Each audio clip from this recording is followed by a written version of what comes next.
again, almost a month after its last eruption stopped. You have to look at this video. It is incredible. It's powerful. It is nature rocking the universe, right? Like, it's interesting, especially when it's not a threat to life, right? That's when it gets scary. So far, it's not. It's a crater on a summit. That's where, like, the lava flow is confined to, the top of the mountain. You can see lava from different overlooks, from different areas. It's covered something like 300 acres. Marissa Parra joins us now. So, Marissa, besides being fascinating to watch this powerful eruption here, officials say they're not actually worried not worried so much yet about, like, people, which is a good thing.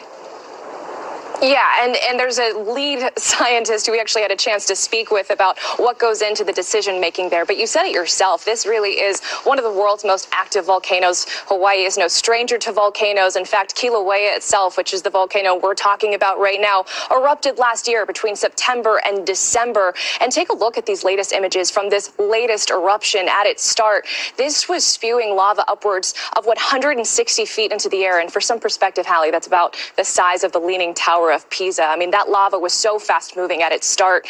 And we know just how devastating these eruptions can be. In 2018, the damage to 650 homes, and it caused millions of dollars worth of damage to farmers' crops. It evacuated neighborhood after neighborhood. Thankfully, that did not turn out to be deadly, but we do know that there were people injured from that one. So as you mentioned, this was downgraded from code red to code orange. And as I just mentioned, we had a chance to speak with someone from the Hawaiian Volcano Institute, the Hawaiian Volcano Observatory. This is Ken Hahn. He was telling us that they look at all the activity, the seismic activity, to keep track of where that lava and magma is headed specifically to assess the risk to the neighbors and everyone that lives around there. Take a listen to what he has to say about a job that has gotten particularly busy over the last few years and months.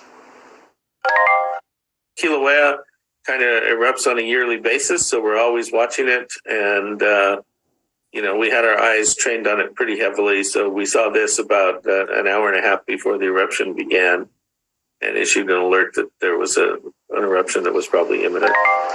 So, as we mentioned, Hawaii is no stranger to volcanoes. They are stunning to witness, especially when there is no one in harm's way. And we know that it's a big part of the culture, of the history. In fact, local legend has it that the land formed in Hawaii was formed as a result of the goddess of volcanoes. And Hallie, one thing that I thought was interesting, we know that the islands were formed as a result of volcanoes, but we just talked about how this has actually been a result of Hawaii's volcanoes were formed and formed lands, and we know that there were hundreds of acres added to Big Island because of a recent eruption. And as our volcanologist pointed out, when this is a safe thing to witness, you're literally watching the world being formed, Hallie.